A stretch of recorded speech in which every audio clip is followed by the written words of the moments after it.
پہلے تو فیصل وابڈا صاحب آپ سے ہی شروع کرتے ہیں کیونکہ بیرسٹر صاحب ان کی آج کل کافی پیشن گوئیاں صحیح ثابت ہو رہی ہے. یہ بتائیے کہ یہ تحریک انصاف کے اچھے دن آ گئے آپ کے خیال میں؟ بہت اچھی اچھی خبریں آ رہی ہیں ہر طرف سے. بہت شکریہ صاحبہ. دیکھیں تحریک انصاف حکومت بنانے جا رہی ہے چاند پہ. اچھا چاند پہ. اور انشاءاللہ وہاں سے ہم ان کی حکومت دیکھیں گے. نمبر 2 یہ کہ عمر ایوب صاحب پی ایم کینڈیڈیٹ ہیں. تو جو میں 15 سال سے عمران خان صاحب کو جانتا ہوں, عمران خان صاحب بھی پی ٹی آئی ہیں اور P T I Imran Khan صاحب ہیں. پرائم منسٹر بھی عمران خان صاحب ہیں اور شارٹ آف پرائم منسٹر بھی عمران خان صاحب ہیں. تو نہ تو اس کے آگے کوئی ہے نہ اس کے پیچھے کوئی ہے. تو انہوں نے بھی ایک نام فلوٹ کر دیا ہے. اور عمر ایوب صاحب میرے دوست ہیں, اچھے انسان ہیں, لیکن ماضی نہ بھولیں. ماضی میں وہ نون پی کاف سب سے گھوم کے آئے ہیں. تو اگر اچھا نام ہوتا جو پارٹی کے لوگ ہیں جنہوں نے تکلیفیں اٹھائی, جن کی پیدائش پی ٹی آئی میں ہوئی ہے, اس میں علی محمد خان جیسے انسان کا نام آنا چاہیے تھا. دکھ کی بات ہے یہ. پھر تیسری چیز یہ کہ گنڈا پور کو نامنیٹ کر کے آپ نے اشارہ دے دیا کہ ہم مازارائی اور لڑائی جھگڑے توڑ پھوڑ اور مولا جھٹ کی سیاست کریں گے, جو نہیں بہتر ہے پاکستان کے لیے بھی اور پی ٹی آئی کے لیے بھی اور عمران خان صاحب کے لیے خود بھی. اب جب سی ایم بن جائیں گے وہ تو ایک پولیس ان کی پروٹیکشن کے لیے کھڑی ہوگی, ایک پولیس ان کے آگے ان کو ایز وانٹڈ لینے آئے گی, اور پھر اس کی بیک اپ میں سول آرم فورسز آئیں گی جس میں رینجرز اور ایف سی ہوتی ہے جو ماتحت ہوتی ہے گورنمنٹ کے. تو کلیش ہوگا, خون بہے گا. تو اگر ہم یہ سیاست کرنے جا رہے ہیں تو خدا کا واسطہ نہ کریں یہ کام. بہت نقصان ہو گیا ہے جمہوریت کا بھی, پاکستان کا بھی, اور آپ کی اپنی سیاست کا بھی. تو آپ کو لگتا ہے کہ وہ نہیں بن سکیں گے وزیر اعظم؟ دیکھیں اس ملک میں بہت کچھ میں سوچتا تھا کبھی نہیں ہو سکتا, لیکن اس ملک میں ہوا ہے وہ. آپ جب چاہے 6 پڑھ لیں اور اسی کو 9 پڑھ لیں, یہ تو میں بچپن سے دیکھتا آ رہا ہوں اور ابھی بھی دیکھا ہے اور آگے بھی دیکھتا رہوں گا. میرے حساب سے اگر میں صاحب اقتدار کا فیصلہ کرنے والا ہوتا تو میں یہ کہتا سارے ایکسپائرڈ لیڈرز کو کہ وہ ایک دفعہ بڑے ہو کر آگے بڑھیں اور کہیں چلو حکومت بناؤ. اچھا, اور چلاؤ, تحریک انصاف کو حکومت بناؤ بھی اور چلاؤ بھی. دیکھیں سیاست کا نام ہے پانی کا راستہ بنانا, امپاسبل کو پاسبل کرنا. اور جب پریشر کوکر میں بہت زیادہ گیس بھر جائے تو اس کا ویسل کھول کے اس کو سٹیم آؤٹ کرنے کا نام پالیٹکس ہے. نہ تو کسی کا باپ چلا سکتا تھا نہ کسی کا باپ بنا سکتا تھا. تو لیکن آپ جشر دیتے ہیں, چلیں جی آپ بسم اللہ کریں. بخیر وہ شہباز صاحب نے بھی اور وہ تو میرے کہنے کے بعد اسے دن کہا. دیکھیں میں تو میں آپ کو بتاؤں کہ زرداری پیپلز پارٹی جب آپ مولانا صاحب کے پاس چلے گئے جن کو آپ کافر کہتے تھے, گناہگار کہتے تھے, ڈیزل کہتے تھے, وہ بھی مسٹر ڈیزل ہو گئے ہیں جب سے وہ پی ٹی آئی کے فولڈ میں آئے ہیں اور سوشل میڈیا نے ان کو ریپ اپ کیا اپنی پیکنگ کے اندر. تو مسٹر ڈیزل بھی اب 8 روپے مہنگے ہو گئے. تو یہ بھی خوبی ہے. اور وہ ان کو کہتے ہیں ناچنے گانے والے یہودی. تو یہ سیاسی قیامت کی نشانی ہے. تو جب آپ اس حد تک گر سکتے تھے تو پھر آپ نے اصولوں کی سیاست تو کی نہیں, پھر آپ نے باقی روایتی سیاست کی. تو پھر آپ پیپلز پارٹی اور نون لیگ کے پاس چلے جائیں اور ان کے ساتھ ویسے ان کا تھوڑا سا رویہ نرم ہوا ہے. میں بالکل مولانا کا کل اگر مولانا صاحب کا ریزن نرم کرنے کا یہ وجہ نہیں ہے. مولانا صاحب کی ٹرکی والی جو ایشوز ہیں وہ بڑے سیریس ایشوز ہیں. مولانا صاحب کو کہا گیا تھا کہ مولانا صاحب نے مری میں گاڑی رک گئی سیاسی, انہوں نے کہا آپ کی میں فائدہ اٹھاؤں گا, رات 3 بجے کا 500 روپے پیٹرول لگتا ہے 5000 لوں گا. آپ انہوں نے کہا کہ 50 روپے لو, اپوزیشن میں بیٹھو. اور مزیدار بات ہے کہ اپوزیشن میں مولانا صاحب ہوں گے, پیچھے ہو اس کی پی ٹی آئی ہوگی, تو لیڈ مولانا صاحب کریں گے. یہ بھی قیامت کی نشانی ہے. یہ انٹرسٹنگ سینیریو ہے. ویسے ظفر اللہ خان صاحب, ناصر حسین شاہ صاحب نے بھی ہمیں جوائن کرا, عامر ڈوگر صاحب بھی ہیں. یہ بتائیے گا کہ اب یہ پاکستان تحریک انصاف, میں نے چونکہ سوال یہ کیا تھا اچھے دن آ گئے, ایک تو یہ سب آپ نے دیکھا منظر عام پر بھی لوگ آ گئے, اچھی بات ہے, ایک سیاسی جماعت ہے. سنی اتحاد کونسل کے ساتھ اب وہ چلے گئے, MWM کے ساتھ پہلے انہوں نے فیصلہ کیا تھا. کیا ان کی جو ریزرو سیٹس ہیں ان کو مل جائیں گی؟ قانون اور آئین کیا کہتا ہے اس کے اوپر؟ Thank you. مولانا فضل الرحمان صاحب کے ساتھ پی ٹی آئی کے جانا پہ مجھے ایک بہت ہی میرا پسندیدہ غالب کا شعر یاد ہے. دل پھر طواف کوئے ملامت کو جائے ہے, دل پھر طواف کوئے ملامت کو جائے ہے, پندار کا صنم خدا ویراں کیے ہوئے.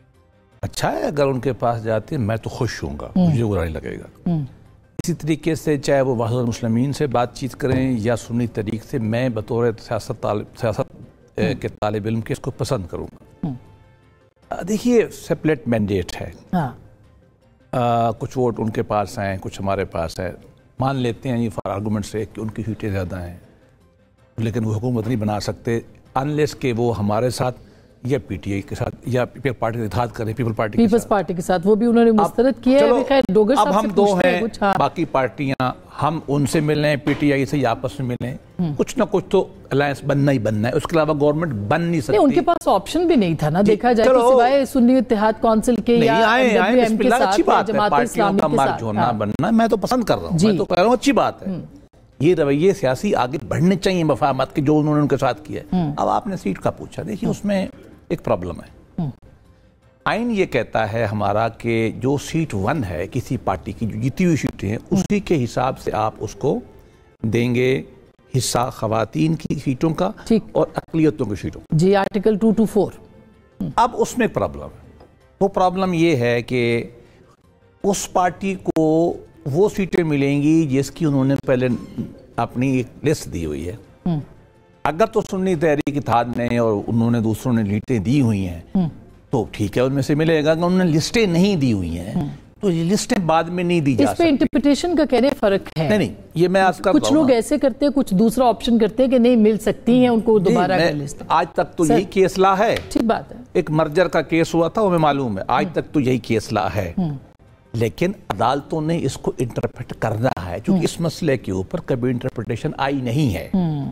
دونوں پوزیشن ایک ہے، ایک یہ وہ کہتے ہیں کہ نہیں لکھا ہوا تو یہی ہے، لیکن آئین کی پروویژن کو انٹرپریٹ کرتے ہو کہتے ہیں اس کو آپ انٹرپریٹ کریں. یہ کہہ رہی ہے.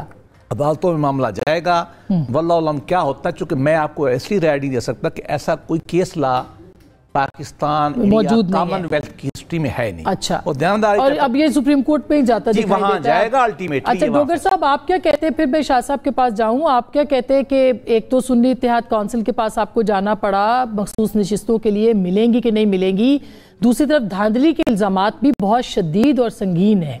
تو کیا آپ سمجھتے ہیں کہ انتخابات کی پٹیشنر تو آج نہیں تھے، لیکن پٹیشن جب سنی جائے گی تو آپ کے الزامات کا کوئی ازالہ ہوگا؟ بسم اللہ الرحمن الرحیم. بہت شکریہ آسما. آپ سب جانتے ہیں، بچہ بچہ جانتا ہے، پورا پاکستان جانتا ہے کن نامساعد حالات میں ہمیں الیکشن لڑنے کے لیے اجازت دی گئی، کس طرح سے ہم نے الیکشن لڑے، بلہ ہم سے چھین لیا گیا، اور پھر کیا کچھ پولنگ والے دن ہوا اور آخری رات کیا ہوا، اور اس کے بعد آپ سب جانتے ہیں ایک لمبی ایک تاریخ ہے.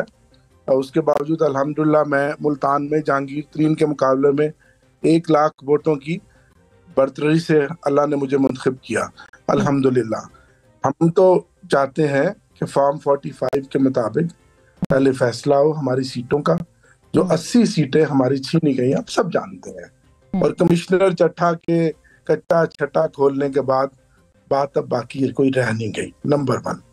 نمبر 2 جو ابھی بھائی کہہ رہے تھے سیٹوں کے حوالے سے، ہماری اپنی پارٹی کے یہاں مثال موجود ہے 2018 میں، کے پی کے اسمبلی میں بھی موجود ہے، اور کچھ اور پارٹیوں کی بھی مثال موجود ہے. اس میں آئین خاموش ہے کہ معاملہ ایونچولی کورٹ میں ہی جائے گا اور سیٹیں انشاءاللہ واپس مل جائیں گی.